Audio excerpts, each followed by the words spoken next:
Hello दोस्तों, नमस्कार। कैसे हैं आप सब? उम्मीद है कि आप सभी स्वस्थ होंगे। दोस्तों, हमारी जो राजस्थान ज्योग्राफी की क्लासेस चल रही थी, फर्स्ट ग्रेड, सेकंड ग्रेड और जो थर्ड ग्रेड वैकेंसी रीट की जो मुख्य परीक्षा होने वाली है उनके लिए इंपॉर्टेंट ये क्लासेस रहने वाली हैं। तो हमने एक टॉपिक कंप्लीट कर लिया था, दूसरा हमारा हाफ था। आज हम जो पढ़ रहे थे, पीछे की क्लास में जो हमने पढ़ा था भौतिक प्रदेश के अंदर हम कुछ कवर कर चुके थे। जो पश्चिमी मरुस्थलीय प्रदेश है उसका कुछ पार्ट हमने कवर कर लिया था। आज जो पश्चिमी मरुस्थलीय प्रदेश है उसका कुछ पार्ट और कर लेते हैं, और कल क्लास में जो है जो पश्चिमी मरुस्थलीय प्रदेश है आपका कंप्लीट हो जाएगा। क्योंकि ये बड़ा टॉपिक है दोस्तों, यहाँ से क्वेश्चन भी दो तीन आराम से बन जाते हैं। आसान सा टॉपिक है, बस थोड़ा लेंथी है, इसलिए आप थोड़ा सा धैर्य बनाए रखें, कंप्लीट हो जाएगा। आपको जो है अंत में पूरे टॉपिक की जो है आपको पूरी की पूरी वीडियो भी मिल जाएगी। ठीक है, अभी आप इससे अध्ययन कर सकते हैं, साथ में साथ आप नोट्स भी बनाइएगा। नोट्स जो मैंने प्रिपेयर किए हैं वो बहुत ही बेहतरीन तरीके से, जो अलग अलग गाइड्स हैं, अलग अलग नोट्स हैं, उनका अध्ययन करके पूरे जो है सावधानी से ये नोट्स तैयार किए हैं। बाई मिस्टेक कोई एक आध गलती रह जाती है, क्योंकि टाइपिंग मिस्टेक हो सकती है। ठीक है, अगर ये नोट्स आपको चाहिए तो टेलीग्राम आप ज्वाइन कर सकते हैं, जिसका जो लिंक है डिस्क्रिप्शन में मिल जाएगा। ठीक है, स्टार्ट करते हैं आज की क्लास। आज की क्लास में जो पश्चिमी मरुस्थलीय प्रदेश का जो हमारा पार्ट बचा हुआ था वो हम डिस्कस कर लेते हैं। जो हमारा हमने अध्ययन कर लिया था वो क्या था दोस्तों, ये हमने अध्ययन कर चुके हैं हम। ठीक है, यहाँ तक हमने अध्ययन किया था जो पश्चिमी मरुस्थलीय प्रदेश हैं उसके अंदर उसको तीन भागों में बांटा गया है, वर्षा के आधार पर, बालुका स्तूप के आधार पर और धरातल के आधार पर। तो हम शुरू करते हैं। जो वर्षा के आधार पर है, शुष्क और अर्धशुष्क मरुस्थलीय प्रदेश है। शुष्क मरुस्थल और अर्धशुष्क मरुस्थल, इसके बारे में हम डिटेल से डिस्कस करते हैं। बात करें अगर हम सबसे पहले वर्षा के आधार पर हमने अध्ययन किया है कि दो भागों में बंटा हुआ है, शुष्क मरुस्थल, अर्धशुष्क मरुस्थल। यहाँ पर मैप से देख सकते हैं, यहाँ पे ये एक अरावली पर्वतमाला है, ये जो है हमारी अरावली पर्वतमाला है। और इसके जो उत्तर पश्चिम भाग के अंदर हैं जो पश्चिमी मरुस्थलीय प्रदेश हैं। ठीक है, उत्तर के अंदर भी आ जाता है ये। यहाँ जो ये एरिया है उसको भी दो भागों में बांटा गया है। ये जो अरावली पर्वतमाला है, ठीक है, थोड़ा सा मैं बता देता हूँ आपको। जो अरावली पर्वतमाला यहाँ से गुजरती है, ठीक है, तो ये क्या है, राजस्थान के अंदर वर्षा का विभाजन करती है। 50 सेमी समवर्षा रेखा के समानांतर है ये अरावली पर्वतमाला। और जो पश्चिम मरुस्थलीय प्रदेश है उसके पश्चिमी के अंदर, यहाँ पर जो है पश्चिमी पाकिस्तान की तरफ है, यहाँ पे 0 डिग्री सेंटीग्रेड, जो जीरो सेमी समवर्षा रेखा है यहाँ पे। ठीक है, 0 सेमी समवर्षा रेखा यहाँ पे है। नेक्स्ट अगर हम बात करें, जो बीच के अंदर एक आपको लाइन दिखाई दे रही होगी, ये आपकी जो पश्चिम मरुस्थलीय प्रदेश को है उसको दो भागों में 25 सेमी ये समवर्षा रेखा है। ठीक है, 25 सेमी समवर्षा रेखा है। ये पश्चिम मरुस्थलीय प्रदेश को दो भागों में विभक्त करती है। ये क्वेश्चन बार बार रिपीट होता है कि पश्चिम मरुस्थलीय प्रदेश है उसको कौन सी संवर्षा रेखा दो भागों में विभक्त करती है। 0 सेमी संवर्षा रेखा है, 25 सेमी है या 50 सेमी है, या इनमें से कोई नहीं। तो आपका आंसर होना चाहिए, वो होना चाहिए 25 सेमी संवर्षा रेखा। ये आपको जो दो भागों में विभक्त करती है। नेक्स्ट अगर हम बात करें, अगर शुष्क मरुस्थल की बात करें तो शुष्क मरुस्थल को महान मरुस्थल भी बोला जाता है। यहाँ पे 0 से 25 शुष्क मरुस्थल, ये पश्चिमी शुष्क रेतीला मैदान है, इसी को बोला जाता है शुष्क मरुस्थल। यहाँ पे आप देख सकते हैं, यहाँ पे आपकी 0 डिग्री हो गई, यहाँ पे ये 25 है, यानी 0 से 25 सेमी यहाँ पे वर्षा होती है। बीकानेर, जो यहाँ का डिस्ट्रिक्ट बीकानेर यहाँ पे आता है, वो क्या है, स्तूप युक्त है, यहाँ पे रेत के टिल्ले पाए जाते हैं। ठीक है, पश्चिम के अंदर बात करें तो 0 सेमी, यानी पश्चिम, यहाँ मैंने बता ही दिया है पहले ही, पश्चिम के अंदर 0 सेमी संवर्षा रेखा है, जहाँ पे जैसलमेर स्तूप रहित है। जैसलमेर के अंदर यहाँ पे स्तूप नहीं है। ठीक है, पूर्वी सीमा की बात करें तो पूर्वी सीमा इसकी है वो 25 सेमी है। ये बात हो रही है शुष्क मरुस्थल की, तो पूर्वी सीमा ये हो गई इसकी। ठीक है, ये पूर्वी सीमा आपको पता चल गया होगा कौन सी है, यहाँ पे किसकी बात कर रहा है, तो ये पूर्वी सीमा ये है दोस्तों। ठीक है, ये पश्चिमी सीमा होगी शुष्क मरुस्थल की, इसकी बात कर रहे हैं पहले पार्ट की। ये 25 सेमी है, ये 0 सेमी है, तो 25 सेमी पूर्वी सीमा इसकी हो गई। नेक्स्ट अर्ध सूचक की बात करें तो अर्ध सूचक के अंदर जो वर्षा होती है वो 25 से 85, यानी यहाँ से लेकर और यहाँ तक जो है 50 सेमी, 25 से 50 सेमी यहाँ पे वर्षा होती है। पूर्वी सीमा की बात करें तो पूर्वी ये सीमा है इसकी, पूर्वी सीमा ये है, आप देख सकते हैं जो अर्ध शुष्क प्रदेश है उसकी पूर्वी सीमा ये है, तो ये आपको पता है 50 सेमी हो जाती है। और पश्चिमी सीमा की बात करें तो पश्चिमी सीमा ये है इसकी, ठीक है, ये 25 सेमी संवर्षा हो जाती है। इस प्रकार से आपसे क्वेश्चन पूछा जा सकता है, अगर आपको थोड़ा सा पता है तो, ठीक है, आप बता सकते हैं।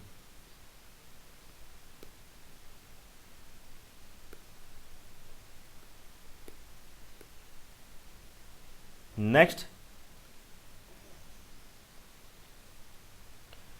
अगर हम बात करें जो पश्चिमी मरुस्थल है उसकी समुद्र तल से ऊंचाई की बात करें, यानी जो ये पश्चिमी मरुस्थलीय प्रदेश है ये पूरा का पूरा जो आपको डायग्राम के अंदर जो रंगीन दिखाई दे रहा है कलरफुल, उसकी जो औसत ऊंचाई समुद्र तल से है 200 से 300 मीटर, ये समुद्र तल से ऊंचाई है इसकी।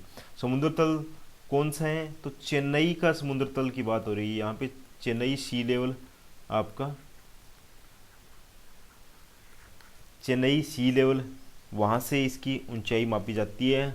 आपको पता होगा कि हर रेलवे स्टेशन है या फिर कोई भी सार्वजनिक जगह है वहाँ पर बड़ी बड़ी सीटियों में लिखा होता है कि सी लेवल, समुद्र तल से ऊंचाई। हर एक प्लेटफॉर्म रेलवे स्टेशन के ऊपर आपको लिखा मिल जाएगा, जो रेलवे स्टेशन का नाम होगा उसके नीचे जस्ट छोटे छोटे अक्षरों में लिखा होगा समुद्र तल से ऊंचाई, ठीक है।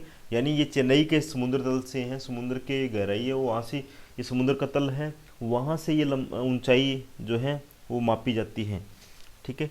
नेक्स्ट बात करें अगर हम जो पश्चिमी मरुस्थलीय प्रदेश है वहाँ से NH-15, राजस्थान का सबसे लंबा NH-15 जो कि NH मास्ट नया नाम है इसका, वो गुजरता है, ठीक है। नेक्स्ट बात करें, आज की वीडियो इंपॉर्टेंट होने वाली है दोस्तों, क्योंकि इसके अंदर मैंने आपके लिए बहुत ही रोचक रोचक डायग्राम भी इसके अंदर इंक्लूड किए हैं, ठीक है। आप देख के जो है डिस्क्रिप्शन में आपको इसका लिंक मिल जाएगा, PDF वहाँ से प्राप्त कर सकते हैं आप। और आप कमेंट सेक्शन में ज़रूर बताइएगा कि ये कैसी रही आज की क्लास, ठीक है। चैनल पर नए हो तो चैनल को सब्सक्राइब करके पास वाला घंटी का आइकन भी प्रेस कर लीजिएगा ताकि आपको जो है नेक्स्ट क्लास का नोटिफिकेशन मिल सके, ठीक है। नेक्स्ट जो हमारे शुष्क मरुस्थल हम शुरू कर रहे हैं, शुष्क मरुस्थल 2 भाग थे पश्चिमी मरुस्थलीय प्रदेश के, एक शुष्क मरुस्थल एक अर्ध शुष्क।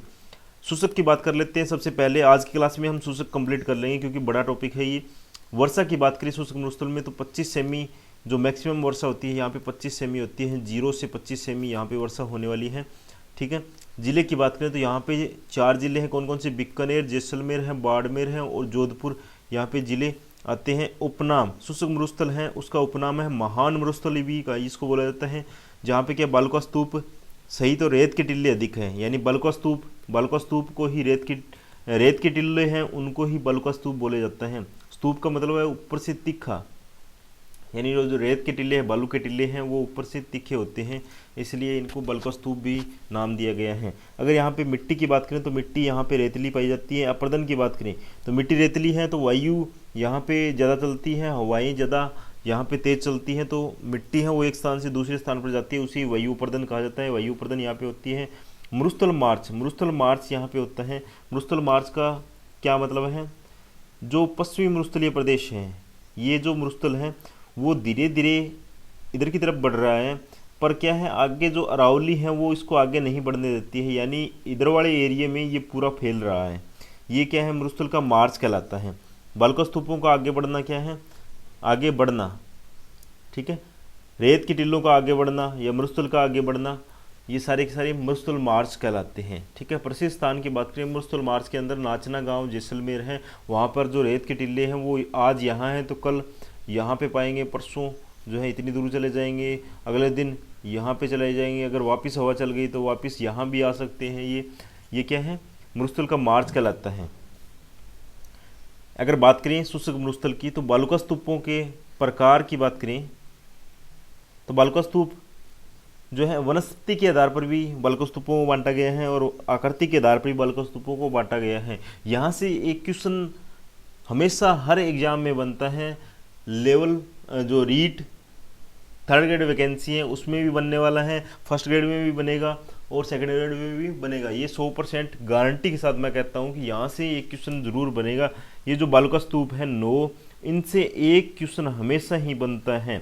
ध्यान रखना, पीछे के पेपर उठा के देख लेना, हर एग्जाम के अंदर ये इनमें से एक क्वेश्चन जरूर पूछा गया है लगभग। तो यह क्या है, इन 3 से पूछा जाता है, इन 3 से लगभग तो क्वेश्चन बनता है। इन 3 से अर्धचंद्राकार बालू का स्तूप, बरखान बालू का स्तूप है, इनको अर्धचंद्राकार कहा जाता है, ये पूछा जाता है।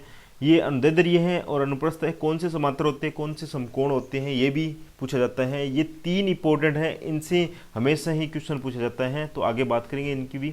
वनस्पति के आधार पर बालू स्तूपों की बात करें तो वनस्पति विहीन, वनस्पति सहित, यानी वनस्पति विहीन की बात करें जो बालू स्तूप किसी झाड़ी या फिर कोई पेड़ के सहारे नहीं बने उसको वनस्पति विहीन कहते हैं। वनस्पति सहित यदि कोई बालू स्तूप पेड़ या झाड़ी के सहारे ऐसे बन जाता है ऊंचा, तो वो क्या है, वनस्पति सहित होता है, यानी वनस्पति उसके साथ है, वनस्पति का योगदान है उसकी बालू स्तूप बनने के अंदर। ठीक है। नेक्स्ट, आकृति के आधार पर अलग अलग आकृतियों को अलग अलग नाम दिया गया है। बरखान बालू स्तूप, अनुदैर्ध्य बालू स्तूप, अनुप्रस्थ बालू स्तूप, पैराबोलिक बालू स्तूप, सबर या सुबर बालू स्तूप, नेवख्या बालू स्तूप है, तारा बालू स्तूप है, नेटवर्क बालू स्तूप है, दरियन बालू स्तूप है। ये सारे के सारे बालू स्तूप के प्रकार हैं। नेक्स्ट, इनकी डिटेल से चर्चा कर लेते हैं। जो पहला हमारा था जो आकृति के आधार पर बरखान बालू स्तूप, इंपॉर्टेंट रहने वाला है दोस्तों, ध्यान से पढ़ लेना, ध्यान से याद कर लेना। ठीक है, यहाँ से एक क्वेश्चन जरूर पूछा जाएगा। ठीक है, ये तो है आकृति के बारे में, इनसे पूछा जाता है। आकृति इनके अंदर अर्धचंद्राकार होती है। किस प्रकार से होती है, मैंने आपको डायग्राम इसलिए यहाँ पे मेंशन किया है। इस प्रकार से ये सींग के आकार की होती है, यानी अर्धचंद्राकार होती है, सींग के आकार की। ठीक है, ये बरखान बालू स्तूप होते हैं, अर्धचंद्राकार होते हैं और यही सबसे ज़्यादा विनाशकारी होते हैं।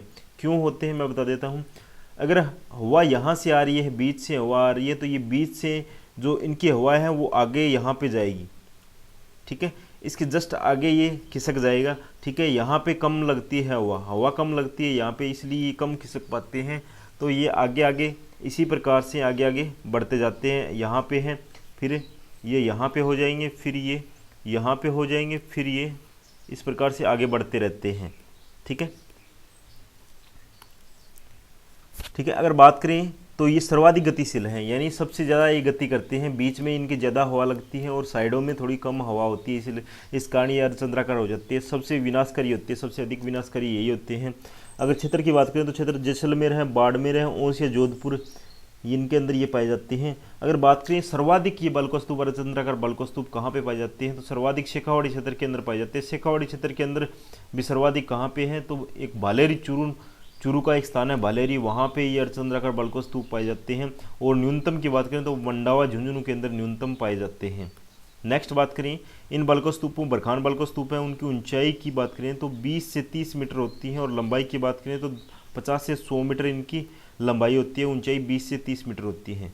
राजस्थान के अंदर बात करें तो राजस्थान में सर्वाधिक बालू स्तूप है वो बरखान बालू स्तूप ही पाए जाते हैं। अर्धचंद्राकार जो बालू स्तूप है वो राजस्थान के अंदर जो है सर्वाधिक पाए जाते हैं। राजस्थान के अंदर सर्वाधिक बरखान बालू स्तूप पाए जाते हैं। नेक्स्ट बात करें अनुदैर्ध्य बालू स्तूप, अनुदैर्ध्य बालू स्तूप की बात करें तो अनुदैर्ध्य बालू स्तूप 3 प्रकार के होते हैं। अनुदैर्ध्य जो बालू स्तूप है उन्हीं को जो है रेखीय बालू स्तूप कहते हैं। रेखीय मतलब एक रेखा के अंदर, एक सीध के अंदर इधर से ही हवा चल रही है और इधर से ही ये बालू स्तूप बन रहे हैं, इधर की साइड ही बन रहे हैं, तो वो रेखीय होते हैं। पवनानुवर्ती यानी पवन, हवा, पवन का मतलब है हवा, हवा की दिशा में जो बनता है सीप बालू स्तूप, सीप बालू स्तूप भी इन्हीं को बोला जाता है। ठीक है, ये हवा के समानांतर होते हैं, यानी हवा जिस दिशा में, जैसे ऐसे हवा चल रही है, ऐसे हवा चल रही है, तो इसी साइड में क्या है, ये बालू स्तूप बनेंगे। ठीक है, इधर वाली साइड में ये इस प्रकार से ये आपको दिखाई दे रहा है, यहाँ से ऐसे हवा आ रही है तो ये बालू स्तूप ये समानांतर इसके बन रहे हैं। ठीक है, ये देखो यहाँ से हवा आ रही है तो यहाँ से ये मिट्टी निकल गई और साइडों में लग गई, साइडों में ये मिट्टियाँ लग गई हैं, ये जो यहाँ पे बन गए हैं। ठीक है, नेक्स्ट जो क्षेत्र की बात करें तो ये महान मरुस्थल सर्वाधिक ये बाड़मेर के अंदर बनते हैं। नेक्स्ट अगर बात करें अनुप्रस्थ बालुका स्तूप की, अनुप्रस्थ बालुका स्तूप की, ये हवा के समकोण होते हैं, यानी हवा के समकोण बनते हैं। यानी ये कैसे बनते हैं, जैसे यहाँ पे मान लो एक कोई झाड़ी आ गई, तो यहाँ पे ये हवा आती है, तो यहाँ पर जो मिट्टी है वो इसके पास लग जाती है, झाड़ियों के पास लग जाती है, और ये झाड़ियों के सारे ये एकदम खड़े हो जाते हैं, पृथ्वी की ये लंबवत हो जाती हैं। इस पर जिस प्रकार यहाँ पे डायग्राम में आपको दिख रहा होगा, ठीक है, डायग्राम में आपको दिख रहा है, जैसे यहाँ पे, जैसे यहाँ से हवा आ रही है, ये बालुका स्तूप है, ठीक है, ये पृथ्वी है, ये हवा आ रही है, ये यहाँ पे एकदम खड़े लंबवत बन गए हैं, देख सकते हैं आप, इस प्रकार से ये बन जाते हैं, ठीक है।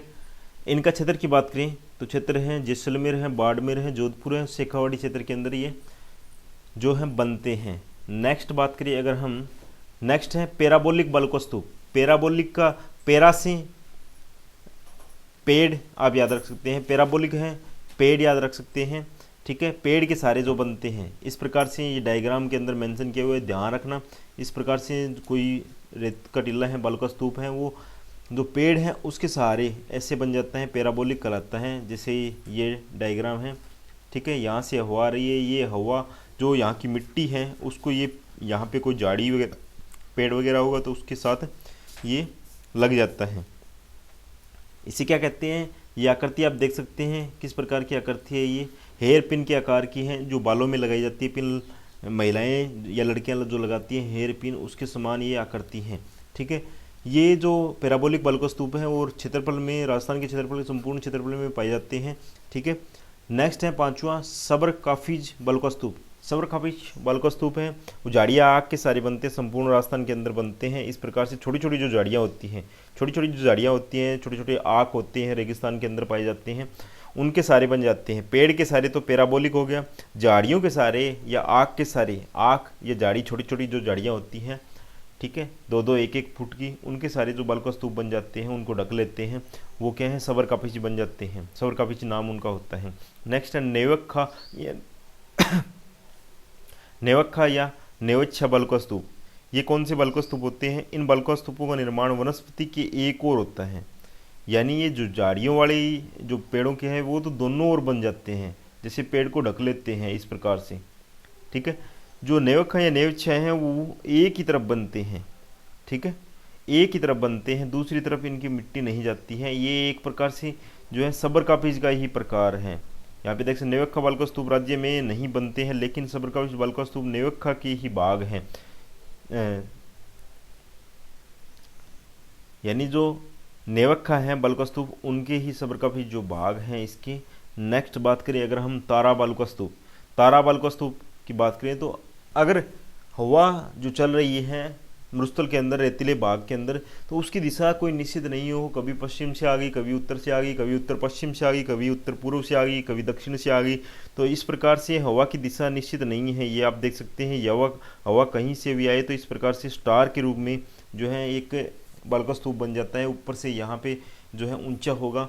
इस प्रकार से ये दूसरे डायग्राम में आप दिखाई दे रहा है, यहाँ से हवा आई तो यहाँ का जो मिट्टी है ये बीच में आ गई, यहाँ से हवा आई तो ये यहाँ की मिट्टी बीच में आ गई, यहाँ से आई तो यहाँ से ये जो है मिट्टी बीच में, ये मिट्टी बीच में, इस प्रकार से ये क्या एक प्रकार का स्टार बन गया, एक प्रकार से स्टार बन गया, इसी ही तारा बालुका स्तूप बोला जाता है। नेटवर्क बालुका स्तूप, तारा बालुका स्तूप की बात करें क्षेत्र की तो मोहनगढ़, जैसलमेर, सूरतगढ़, अनूपगढ़, गंगानगर के अंदर ये जो है बालुका स्तूप पाए जाते हैं, ठीक है। नेक्स्ट अगर हम बात करें, नेक्स्ट जो है नेटवर्क बालुका स्तूप, नेटवर्क बालुका स्तूप की बात करें तो ये क्षेत्र, नेटवर्क बालुका स्तूप का क्षेत्र जो है हनुमानगढ़ से सिरसा, हिसार में बालुका स्तूप एक दूसरे से जुड़े होते हैं, यानी इस प्रकार से एक बालुका स्तूप खत्म नहीं हुआ, दूसरा उसके ऊपर से ही, तीसरा उसके ऊपर से ही, यानी एक दूसरे से जुड़े रहते हैं। इस प्रकार से ये क्या है, जो है नेटवर्क बालुका स्तूप होते हैं। दरियन बालुका स्तूप की बात करें, दरियन बालुका स्तूप प्रत्येक बालुका स्तूप के ऊपर मिट्टी का लहरदार जमाव, यानी इस प्रकार से ये जो है इनके ऊपर जो लहरदार मिट्टी होती है, ठीक है, उनको क्या है, दरियन बोला जाता है। यहाँ पे नोट लगा के एक पॉइंट मेंशन किया हुआ है, बालुका स्तूपों का सर्वाधिक अपर्दन व स्थानांतरण मार्च से जुलाई तक होता है, यानी मार्च से जुलाई तक क्यों होता है, क्योंकि मार्च से जुलाई तक इसलिए होता है, जो मार्च में क्या है गर्मी थोड़ी थोड़ी शुरू हो जाती है और जुलाई तक क्या है सबसे, जून में सबसे ज़्यादा होती है और जुलाई में जो है बरसात शुरू होती है। बरसात के बाद है वो मिट्टी जो है जम जाती है, उसके बाद में नहीं होता है। फिर जो है शीत ऋतु आ जाती है, उसके अंदर हवाई नहीं चलती है ज़्यादा।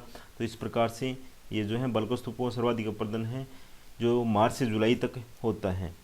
नेक्स्ट अगर हम बात करें जल स्रोत, पश्चिम मरुस्थलीय प्रदेश से शुष्क मरुस्थल प्रदेश, उनके अंदर जल की बात करें तो जल स्रोत हैं वो आगोर की बात करें, एक नाम है आगोर। ये टॉपिक भी आपके अलग से मेंशन किया हुआ है, राजस्थानी टर्म, राजस्थानी शब्द जो है वो एक अलग से टॉपिक है रीड के अंदर, तो आप ध्यान रखना, ये भी पूछा जा सकता है। ठीक है, आगोर मरुस्थलीय क्षेत्रों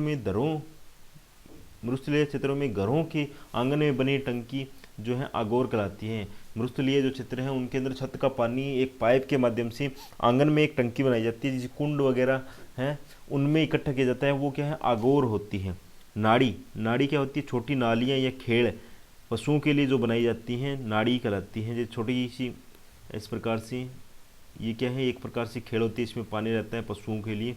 टोबा बड़ी खेड़ यानी बड़ा तालाब सा होता है खेड़ टाइप, तो बड़ी नाली पशुओं के लिए यही होती है। टांका घर में पानी के लिए टंकी जो होती है उसे टांका कहते हैं। कुंड वर्षा जल संग्रहण हेतु कुंड बनाई जाती है। बेरी छोटे कुएं को बेरी कहते हैं, छोटा जो कुआं होता है उसको बेरी कहा जाता है। ठीक है, खंडीन की बात करें तो खेत में ढाल के विपरीत यानी ढाल के विपरीत जो बनाए जाते हैं पानी एकत्रित करना, खंडीन जैसलमेर में पाई जाती है, पालीवाल ब्राह्मणों के द्वारा निर्मित है, इसे पलाया भी कहते हैं। ठीक है, ये याद रखना। ठीक है, यहाँ से राजस्थानी टर्म के रूप में भी आपसे क्वेश्चन पूछा जा सकता है।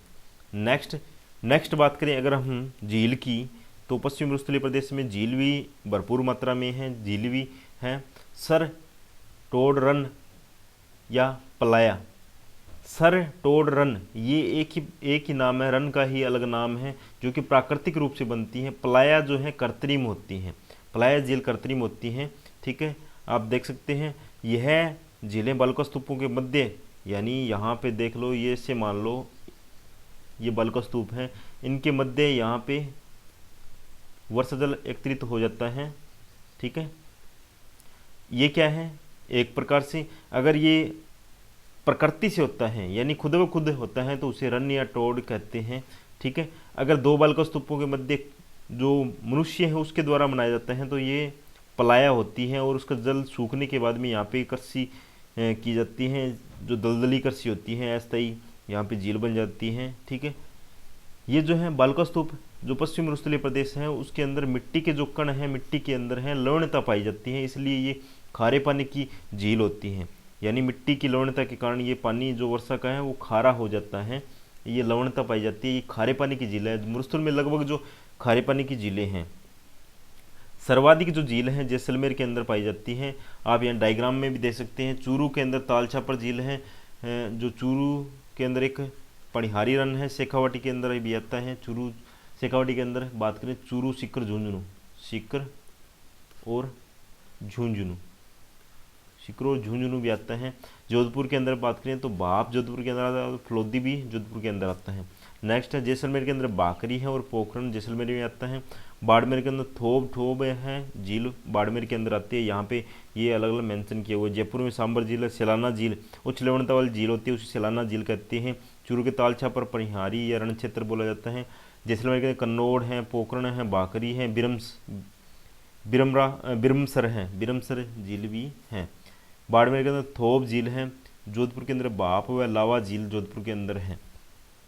नेक्स्ट बात करें अगर हम, नेक्स्ट है उपजाऊ भूमि, जो मरुस्थल के अंदर पश्चिमी मरुस्थलीय प्रदेश है, शुष्क प्रदेश के अंदर उपजाऊ भूमि है, उसे महरो कहा जाता है। और बेजड़ कृषि या बेजड़ भूमि कौन सी होती है, जहाँ पे गेहूँ चना और जौ की संयुक्त फसल संयुक्त रूप से कृषि की जाती है। जहाँ पे गेहूँ चना जौ की संयुक्त कृषि की जाती है उसे बेजड़ कृषि कहा जाता है। पश्चिमी राजस्थान में रेबारी देवासी समाज को रायका कहा जाता है। पश्चिमी जो मरुस्थलीय प्रदेश है उसके अंदर रेवारी और देवासी समाज है उसको, समाज को रायका कहा जाता है। ठीक है, इनके घर होते हैं उनको ठंडी कहा जाता है, घर को ठंडी कहा जाता है। ठीक है, रायका कृषि, रायका कृषि की बात करें तो रायका कृषि, रायका जाति के लोग हैं वो सरसों और तारमीरा की कृषि ज़्यादा करते हैं। ठीक है, एक यहाँ पे पॉइंट है, यहाँ से भी क्वेश्चन पूछा जाता है। RSSMB जो राजस्थान अधीनस्थ चयन बोर्ड है उसके द्वारा यहाँ से कई बार क्वेश्चन पूछा गया है कई एग्जाम्स के अंदर। बाप बोल्डर व बादुरा बोल्डर्स, बाप बोल्डर और बादुरा बोल्डर कहाँ पे हैं, ये क्वेश्चन पूछा गया है। जोधपुर के अंदर है। कहाँ पे? जोधपुर में। ये क्या है ये भी पूछा गया है। ये गोल चिकने पत्थर हैं। ठीक है, बाप बोल्डर का संबंध, ये क्वेश्चन आया था। बाप बोल्डर का संबंध किससे हैं? तो कार्बोनिफेरस युग से हैं। ये पटवार जो 2015 का प्री एग्जाम हुआ था उसके अंदर आया था, परमो कार्बोनिफेरस युग से संबंधित हैं। ये इस प्रकार से गोल गोल पत्थर होते हैं।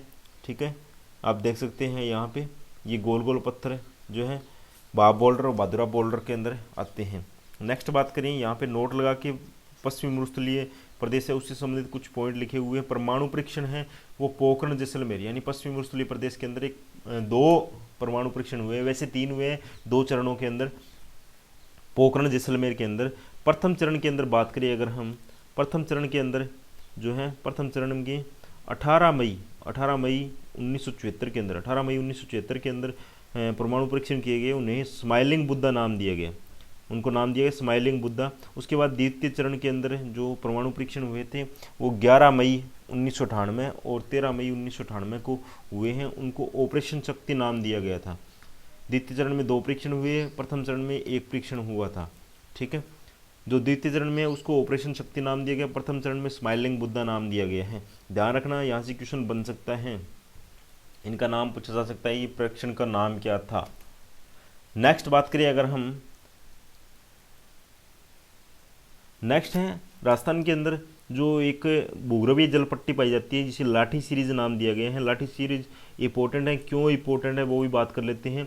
ये जो लाठी सीरीज है वो जैसलमेर में पाई जाती है। मोहनगढ़, पोखरण से मोहनगढ़ तक ये मीठे पानी की जल पट्टी है जो 80 किलोमीटर लंबी है, 80 किलोमीटर लंबी है और 60 किलोमीटर चौड़ी है, 60 किलोमीटर चौड़ी है। यहाँ पे देख सकते हैं ये मोहनगढ़ से पोखरण तक ये भूगर्भीय जल पट्टी है। ठीक है, 60 मीटर तो यहाँ पे चौड़ी है, ये 60 मीटर चौड़ी है और 80 किलोमीटर, 60 किलोमीटर चौड़ी और 80 किलोमीटर लंबी है। ये जैसलमेर भूगर्भीय मीठा जल है, यहाँ पे मीठा जल पाया जाता है। ये इसे बोला जाता है जो है लाठी सीरीज वाटर बेल्ट। ठीक है, 60 किलोमीटर लंबा चौड़ा है। ठीक है, यहाँ पे एक नलकूप लगाया गया जिसे चंदन नलकूप बोला जाता है। बात कर लेते हैं, इस जलपट्टी के मध्य एक चंदन नलकूप है जिसे थार का गड़ा, यानी थार के अंदर जो लवणीय मिट्टी के कारण जो पानी वहाँ पे है वो खारा है यानी लवणीय है। यहाँ पे एक बेल्ट है, इसके अंदर जो है मीठा पानी निकलता है। यहाँ पे एक नलकूप लगाया गया चंदन नलकूप जिसे थार का गड़ा कहते हैं, क्योंकि मीठा पानी है तो थार का गड़ा इसलिए बोला जाता है। जो चंदन नलकूप है उसका प्राचीन या वास्तविक नाम की बात करें तो ये चौहान कोई राजा हुआ था उसके द्वारा लगाया गया था, इसलिए इसको चौहान के बाद धीरे धीरे इसका नाम चंदन पड़ गया, चंदन नाम का चौहान शासक था। ठीक है, इस जलपट्टी पर सेवण, करड़, मुराल घास पाई जाती है, यानी ये पश्चिमी मरुस्थलीय की घास है, पश्चिमी मरुस्थलीय प्रदेश की घास है। सेवण, करड़, मुराल घास यहाँ पे पाई जाती हैं। ये घासें जो हैं प्रोटीन युक्त होती हैं, गाय जो उनके लिए प्रमुख ये चारा है। सेवण घास का वैज्ञानिक नाम आपसे पूछा जा सकता है लसीथुरस सिंडिकुश, लसीथुरस सिंडिकुश ये सेवण घास का वैज्ञानिक नाम है। सूखने पर जो सेवण घास है उसको लिल्लोण कहा जाता है। सेवण घास गुड़ावण पक्षी की प्रजनन स्थली है, यानी आपसे पूछा जा सकता है कि जो गोडावण पक्षी है उसकी प्राकृतिक प्रजनन स्थली है वो जो है आपकी सेवण घास है। नेक्स्ट एक पॉइंट है यहाँ पे, नेक्स्ट पॉइंट है वो है नवलिस्तान, नवलिस्तान या नखलिस्तान, नखलिस्तान या नवलिस्तान है। क्या है? यह मरुस्थल में हरा भरा भाग है। आप यहाँ पे देख सकते हैं ये एक झील है।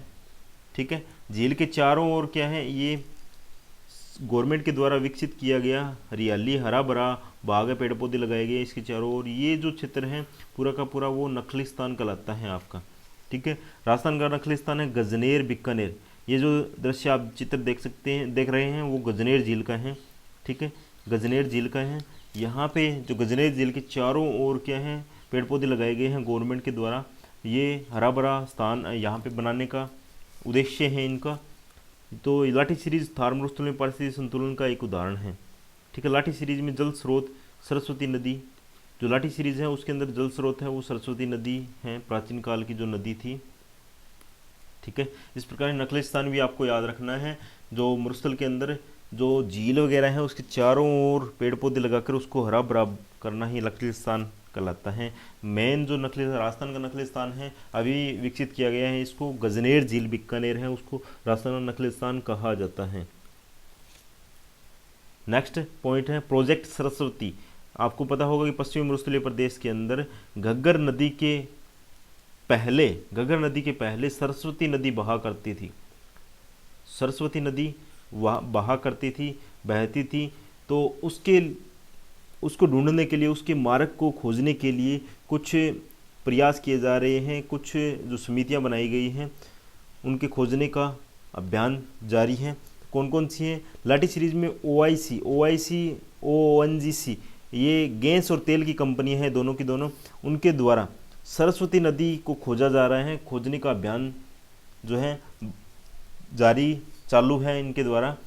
तो बात करें एक समिति की, KS वाल्दिया समिति, जिसके द्वारा जो सरस्वती नदी को खोजने का अभियान चलाया गया था। 26 नवंबर 2016 को KS वाल्दिया समिति के द्वारा एक रिपोर्ट प्रस्तुत की गई थी। उसके अंदर उन्होंने 2 पॉइंट मेंशन किए थे। सरस्वती नदी कोई मिथ्या नदी नहीं है, यानी ये एक वास्तविक नदी है, यानी प्राचीन काल में ये नदी थी।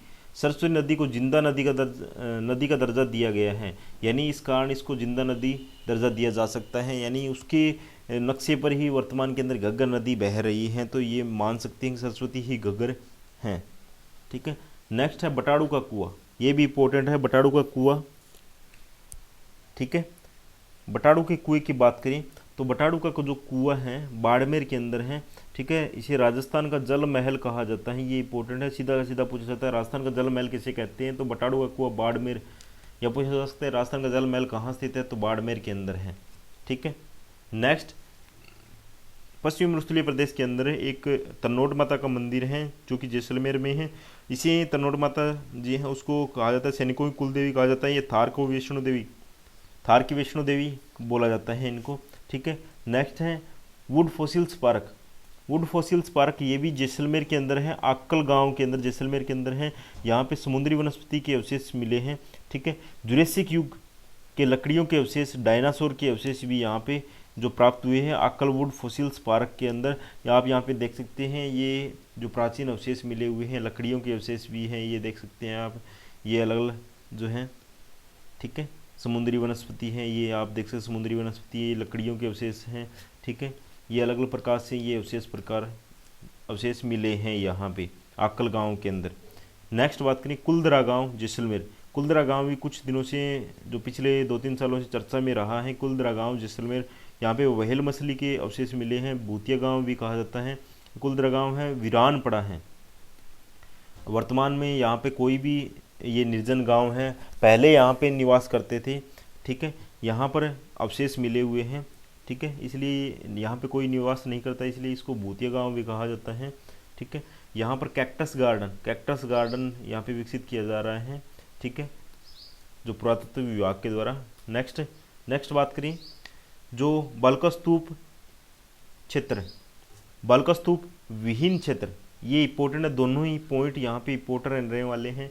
ये इनसे क्वेश्चन बना हुआ भी है, मैं बता दूंगा कैसा बना हुआ है। बालकस्तूप विहीन क्षेत्र, पहला है यह बाग चट्टानी मरुस्थल बाग है, जिसे हमादा कहते हैं। चट्टानी मरुस्थल है उसको हमादा कहा जाता है। चट्टानी मरुस्थल का मतलब चट्टान भी है वहाँ पे, उसके चारों ओर क्या है, रेतीला बाग भी है। ठीक है, वो क्या है, हमादा कहलाता है। ये मरुस्थल का 41.50% भाग पर जो फैला हुआ है, ये याद रखना है आपको, परसेंटेज याद रखना है कि जो बालकस्तूप विहीन क्षेत्र है, यानी जहाँ पे बालकस्तूप नहीं है वहाँ पर कम क्षेत्र में ये क्षेत्र हैं 41.50% भाग पर। इस क्षेत्र में राजस्थान का कोयला उत्पादन, जहाँ पे बालकस्तूप नहीं है, ज़्यादा चट्टानी बाग हैं, तो यानी चट्टानी जो है उसके अंदर अवसादी चट्टानी ज़्यादा है मरुस्थल के अंदर। अवसादी चट्टानों से आपको पता है कि कोयला और पेट्रोलियम, कोयला और जो पेट्रोलियम पदार्थ निकाले जाते हैं, ठीक है, अवसादी चट्टानों से।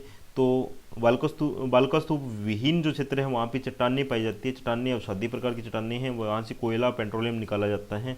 इस प्रकार से यहाँ पे कोयला उत्पादन होता है। अगर बात करें तो पेट्रोलियम और कोयला जो अवसादी चट्टानें या ट्रसरी युग की जो चट्टानें हैं उनसे प्राप्त किया जाता है। नेक्स्ट जो बी पॉइंट है बालुकास्तूप क्षेत्र, बालुकास्तूप यानी जहाँ पे बड़े बड़े बालुकास्तूप पाए जाते हैं वो क्षेत्र, जो राजस्थान के जो पश्चिमी मरुस्थलीय के ज़्यादा भाग पर लगभग 60% पर 58.50, ये एग्जैक्ट आपसे पूछा जाएगा, एग्जैक्ट पूछा भी गया है राजस्थान अध्ययन चयन बोर्ड के द्वारा, जो पटवार 2015 और ग्राम सेवक 2016 के अंदर पूछा गया है। सर्वाधिक बालुकास्तूप यहाँ पे पाए जाते हैं, सभी प्रकार के बालुकास्तूप जोधपुर और बाड़मेर के अंदर पाए जाते हैं। ठीक है, ये थी आज की क्लास में। हमने जो शुष्क मरुस्थल हैं, पश्चिमी मरुस्थलीय प्रदेश के 2 पार्ट है, शुष्क मरुस्थल और अर्ध शुष्क मरुस्थल, उसमें से शुष्क मरुस्थल का पूरा पार्ट हमने आज कवर कर लिया है। कल हम बात करेंगे अर्ध शुष्क मरुस्थल जो है, कल की क्लास में हम बात करेंगे अर्ध शुष्क मरुस्थल का पूरा चैप्टर हम कल कर लेंगे, यानी पश्चिमी मरुस्थलीय प्रदेश है उसको कंप्लीट हम कल करने वाले हैं। ठीक है, अगर आप चैनल पर पहली बार विजिट कर रहे हैं तो चैनल को सब्सक्राइब करके पास वाला घंटी का आइकन भी प्रेस कर लीजिएगा ताकि नेक्स्ट क्लास का नोटिफिकेशन आपको तुरंत मिल सके। ये क्लास आपको कैसी लगी, हमारे द्वारा ये नोट्स तैयार किए गए हैं वो कैसे लगे, आप ज़रूर कमेंट सेक्शन में ज़रूर बताइएगा। अगर नोट्स चाहिए तो आपको टेलीग्राम ज्वाइन कर सकते हैं, लिंक जो आपको डिस्क्रिप्शन में मिल जाएगा आपको। ठीक है, मिलते हैं नेक्स्ट क्लास में। जय हिंद, जय भारत।